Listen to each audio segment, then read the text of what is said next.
पत्रकार साथियों का धन्यवाद। आप लोग आए इतनी गर्मी में। आज सिरसा में आए थे। आज आने का जो मकसद है मुख्य रूप से कि भगवान परशुराम जन्मोत्सव मनाया जा रहा है रोहतक में, पैरावर, पूरे हरियाणा लेवल पर। दिल्ली के भी लोग आएंगे, अलग अलग स्टेट से भी लोग आएंगे। तो सिरसा न्योता देने के लिए आया हूँ सभी लोगों का, छत्तीस बिरादरी के भाईचारे का। क्योंकि जब जिस परावर ज़मीन का जो इशू चला था तो उस दौरान वो संघर्ष के टाइम कह लो, आप युद्ध काल कह लो, सिरसा से बहुत से लोग गए थे, बहुत से नौजवान साथी थे, अलग अलग बिरादरी के भी, हर तरह से मतलब लोग वहाँ पे पहुँचे थे सपोर्ट करने के लिए।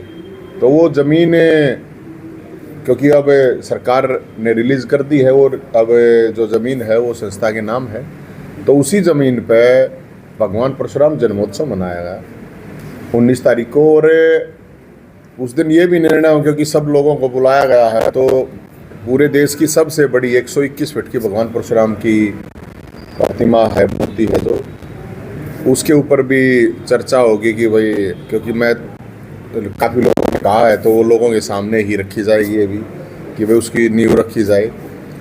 अयोध्या में राम मंदिर बन गया तो परावर में परशुराम मंदिर बनेगा, और वो एक सामाजिक चेतना की जगह है। और मेरा अपना ये मानना है कि हमें जो भी काम कर पा रहे हैं, चाहे बुढ़ापा पेंशन के लिए लोगों के लिए लड़ाई लड़ी, चाहे परावर की ज़मीन का मामला है, चाहे बेरोजगारी का, जिन भी मुद्दों पे इशू पे, चाहे SYL का इशू है, हमें भोलेनाथ से, भगवान परशुराम से ताकत मिलती है, शक्ति मिलती है। तो हम ये ऐसा मानते हैं। और हज़ारों लोगों ने वहाँ पे 2 बार फरसे लेके वहाँ पे वो जयंती जन्मोत्सव मनाया था, क्योंकि वो लड़ाई हक की थी। तो हमें न्योता देने के लिए आए हैं, और आप सब लोगों का, छत्तीस बिरादरी का, क्योंकि भगवान परशुराम थे जो विष्णु के छठे अवतार थे, और वो किसी एक समाज के नहीं, वो सबके थे, न्याय के देवता थे। भगवान परशुराम थे मुख्य रूप से न्याय के देवता, और सब कुछ जीतने के बावजूद भी सब कुछ छोड़ के महेंद्रगिरी पर्वत में तपस्या करने के लिए चले गए थे।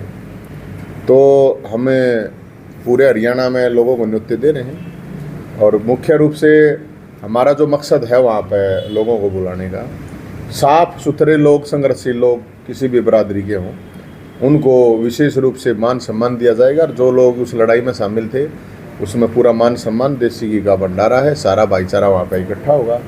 ठेकेदारी ना हम किसी ने ठेकेदार बनने दे, ना कोई ठेकेदार बनने की कोशिश करो। कोई ठेकेदारी कहीं नहीं है।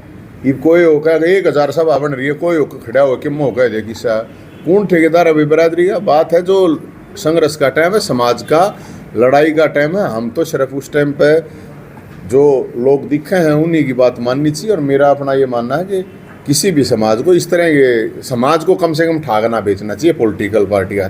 समाज पहले है, भाईचारा पहले है, उसके बाद पार्टियां हैं तो ठीक है। मेरा तो सवाल है भाई, मैं सवाल पूछूंगा कि केजरीवाल दिल्ली का मुख्यमंत्री है, भगवंत मान पंजाब का है, तो SYL आवे हैं तो SYL पर दे के जाओ ना, जवाब बोल के जाओ ना। न्यू थोड़ी अगबे ना बोलेंगे, बोलना चाहिए ना। पानी हरियाणा सुप्रीम कोर्ट ने कह रखी, मैंने थोड़ी कह रखी है। हरियाणा के 2.5 करोड़ लोग तेसाई मन ला रहे हैं। तो सवाल है ना, कब कोई भी आवे, सरकार है, अब मुख्यमंत्री हैं, सैनी साहब में से खट्टर साहब थे, उन्हें बताओ ना पानी का दिलाओगे क्यों कर लाओगे। मतलब हर नेता से सवाल है, चाहे कोई किसी भी पार्टी का है और कोई भी सांसद है। अब आपने सुनी भी नहीं होगी, यहाँ कैंडिडेट मान लो अशोक तंवर साहब है, मैडम अपने शैलजा जी हैं, सुनिए SYL के मुँह है सांप सूंघ रहा है यार, सब क्या इन्हें, कोई सी भी पार्टी। गजब की बात देखो, मतलब कितना बेशर्मी हो रही है। अब देश में सुप्रीम कोर्ट एक फैसला दे है और कोई नेता ही नहीं बोल रहा। अरे क्योंकि अब लेता हूँ मजबूरी है उसके हमारा, ये निराशा की बात है सर। 30-35% लोग जो वोट ही नहीं डालते, इस राजनीति से दुखी हो रहे हैं, जो कि आजकल का युवा एक नशा करा उनका। नौजवानों से तो मेरी एक अपील है, 25 साल तक कम से कम 2 चीज़ आप ध्यान दो, अपनी सेहत पर, अपनी पढ़ाई पर करिए, और 2 चीज़ ज़्यादा बचो, अपराध से, उसमें भी बर्बाद हो सब कुछ, और नशे से।